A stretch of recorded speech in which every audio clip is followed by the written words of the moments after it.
Yeah, it's working now. So we are trying to get the thing moving. So shift on B. By the way, this is the way the Volkswagen key looks. And off we go. 204 HP. Suspension is working well, but not too comfortable on a bumpy road.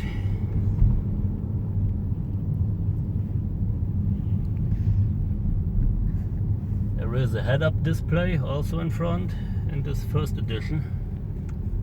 I guess you cannot see in the video. Just give me the camera for a second. Maybe it's visible now. I hope so. Cannot see it properly while driving.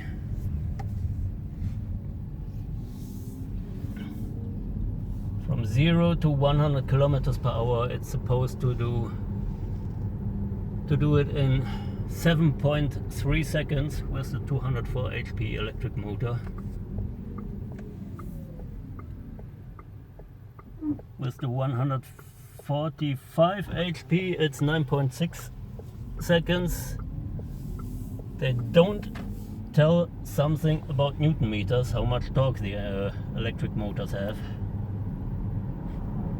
Don't know why it's top secret at Volkswagen.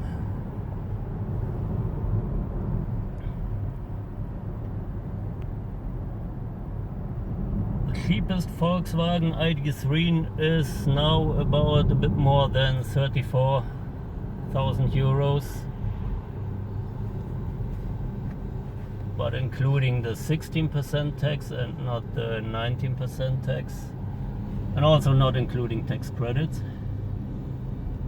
We have to pass that scooter driver.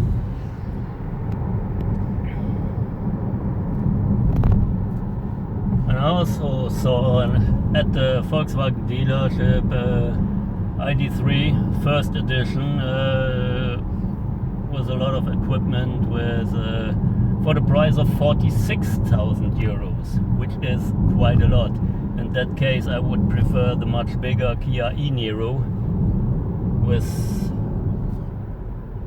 totally fully loaded with every extra. It's still cheaper than 46,000. Also, the Hyundai Kona has a bigger battery, same power, just cheaper. Seats are electric adjustable, heated, and they have an adjustable lumbar support, but they are not quite sporty. On a curvy road you might want to slip from the left to the right. It's not quite, they're not sport seats anyway, and it's not a sports car.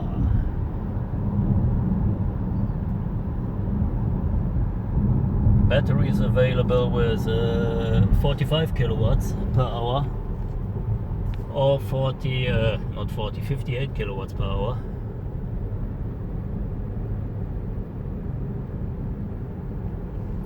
The range with the biggest battery and the smallest engine is by WLTP is 422 kilometers.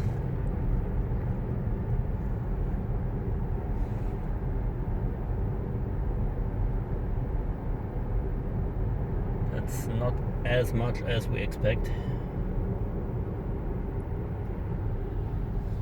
Actually, the build quality is quite good. Nothing is squeaking like in the Mercedes EQC.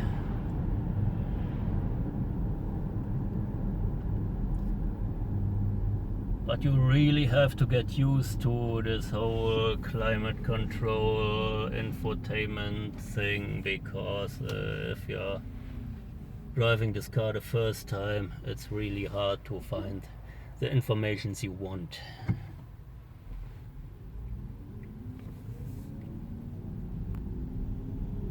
Everything else is working quite well. The voice control is not really good. At least it doesn't have a MBUG system or hey Porsche or hey Volkswagen system. You have to push a little button on the steering wheel. Bitte wiederholen Sie. Like that. Musik. Nein, möchte ich nicht. But it's not really understanding me quite well.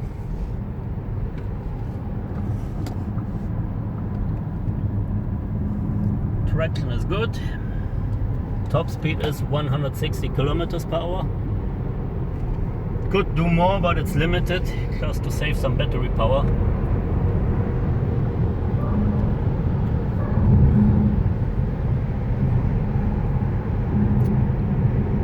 The brakes are of course brake by wire, which is usual in every electric car. But it's also getting more and more usual in combustion engine cars like BMW 8 Series, for example, or the Honda NSX, not NXX. And yeah, that's more and more coming in every new car. They're having brake by wire. For example, in a Porsche you also have a very good pedal feel. In a Jaguar you have a very good pedal feel. Nissan Leaf is so la la, but it's working quite well. And but steering of the ID3 and the pedal feel of the brake, man, it feels very, very, very artificial. Really gives you the feel of a PlayStation controller.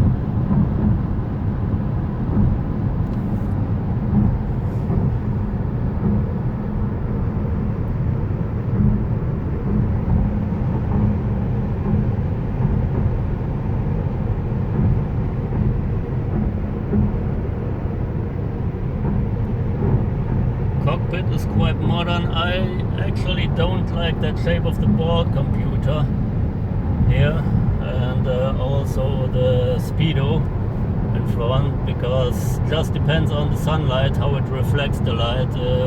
You will see your reflections. I wish they would give it a normal speedo under the dashboard, and this is just like, yeah, some buttons for the climate control would have made everything a bit easier and a bit faster, so you really have to look where you're touching and if it's working like that, like you want. So that's, yeah, very modern but not really necessary. This is just like, yeah, I wouldn't say totally useless, but it's too much useless innovation. This is just like taking a supermodel out to a all-you-can-eat restaurant. It's useless. Nice idea, but that's all. So how much kilowatts hour we're using at the moment? Average energy consumption is 19.1 kilowatts per hour.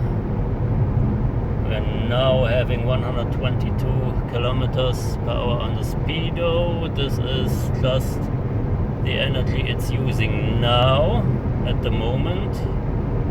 Jumping between 24 and 13 kilowatts per hour. That's quite normal too.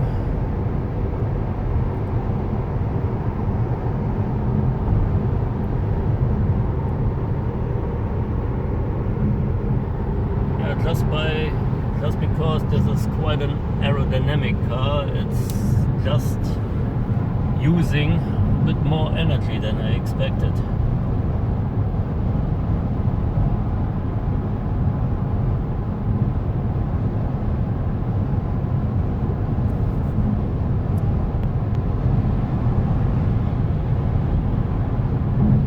If you're a Volkswagen fan, it's not a bad car. You can buy it without any regrets, I guess. If you're not really thinking about supporting a company that caused the Dieselgate and is known for cheating at their customers, I would more advise to think about buying a Hyundai Kona or Kia Soul or e-Niro. Nissan Leaf also in the competition. Or if you don't need that much engine power, the Zoe is quite an alternative and a much cheaper one.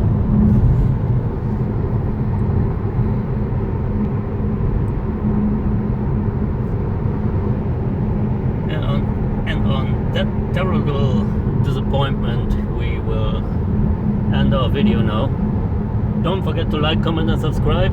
If you have any questions, don't be shy to ask. And have a nice day.